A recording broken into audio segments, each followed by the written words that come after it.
Hey guys, so I'm sitting in a parking lot picking up a friend from work in Austin today. Um, I wanted to do a quick video about your topic for the research paper. I've left it very broad for you so you can focus on your own interest, but there are a few things that run throughout United States history. Uh, the first of that is race-based slavery, which is one of the things that makes American style, not just U.S. style, American style overall, North and South America, the islands, the whole 9 yards. It makes it unique throughout history. Um, in most slave schemas, we don't see race as the primary motivator.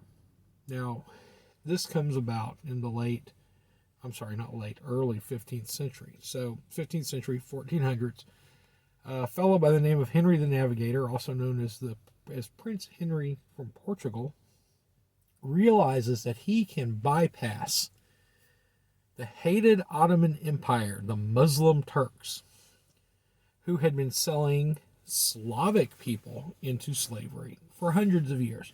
This is where we get the root word for slave, Slav. Um, And so Europeans buying slaves were buying slaves from the Ottoman Empire, which encompassed modern day Turkey, Greece, Anatolia, the Levant, that is Israel, Palestine, etc., and large swaths of North Africa. These people had a pretty good control on the slave trade up until Henry the Navigator, Prince Henry of Portugal, sometime in the early 15th century, realizes, hey, if I sail around that little hump in Africa and head down to the Gold Coast there, or the Ivory Coast, Gold Coast is Australia, Ivory Coast is Africa, I can bypass the Ottoman Empire, who we, as Christians, hate.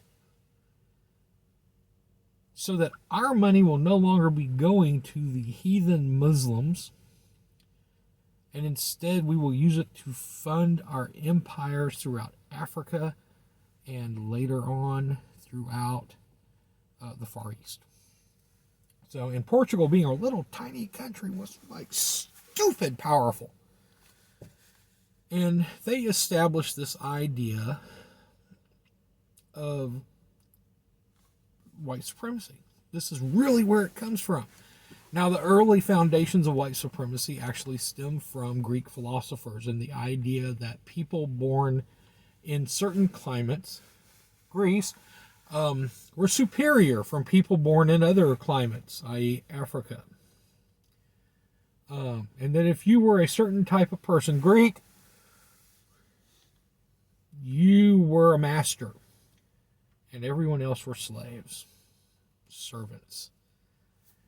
But this idea doesn't really take hold for another 1,500 years, when there becomes a profit motive involved.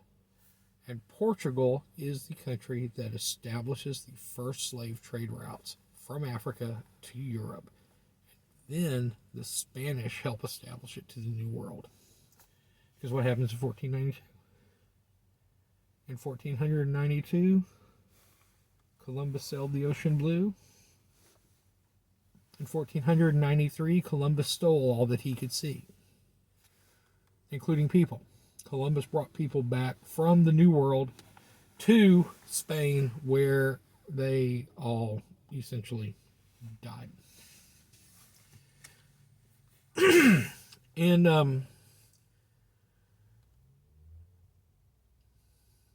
100 years later, 1609, my ancestor, Captain Christopher Newport, brought settlers to Jamestown. Now, Jamestown's not the first colony in the Americas, in North America.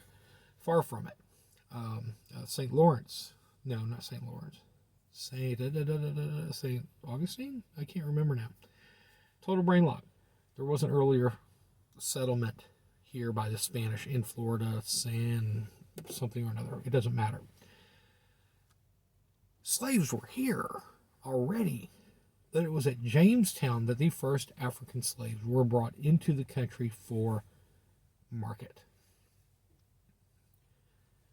And a Dutch trader that had stolen slaves from a Spanish ship, Dutch privateers, arrived at Jamestown and sold 19 to 24 people. We're not 100% sure, the records aren't that great, to the Jamestown settlers. And this is the start of the United States slave industry. So this goes on until 1864, when the Civil War ends and slavery is declared illegal. However, we know that today, even today, slavery still exists in the United States in several forms. First, there's human trafficking. People are sold into slavery in the United States by human traffickers. Today, there are between 50 and 400,000 people enslaved in the United States right now. Between 20 and 50,000 people are trafficked into the system every year through Houston. We're a major entry point for enslaved people. Additionally, some people argue, I'm one of them, that mass incarceration is merely an extension of chattel slavery. So how many people are incarcerated in the United States? How many people are working in the prison system as prisoners, as slaves? Because if you read the amendment, it says you can still be enslaved through an act of the court. Slavery hasn't been made illegal. It's just been highly restricted. So slavery, racism, white supremacy, all of that is developed here intentionally. It is engineered.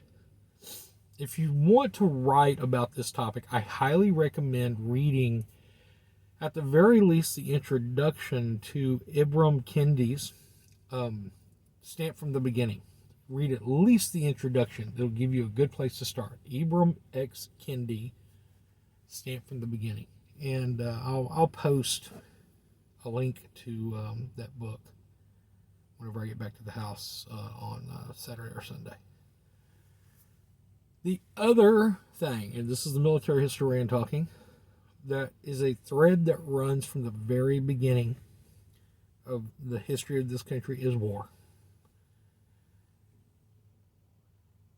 In our entire history, less than 10% of the time have we been at peace. Less than 10%. The rest of the time we have been in conflict with someone, somewhere, somehow. So there's just scads of wars to choose from. I can't even begin to list them. So it's just a couple of ideas. There's all sorts of other topics, of course. You know, these are just the big ones. And these are the threads that run throughout our entire history. You could theoretically, if you're in 1301 with me right now, which you all are, start a topic, write on it, and then continue it into 1302. It's up to you.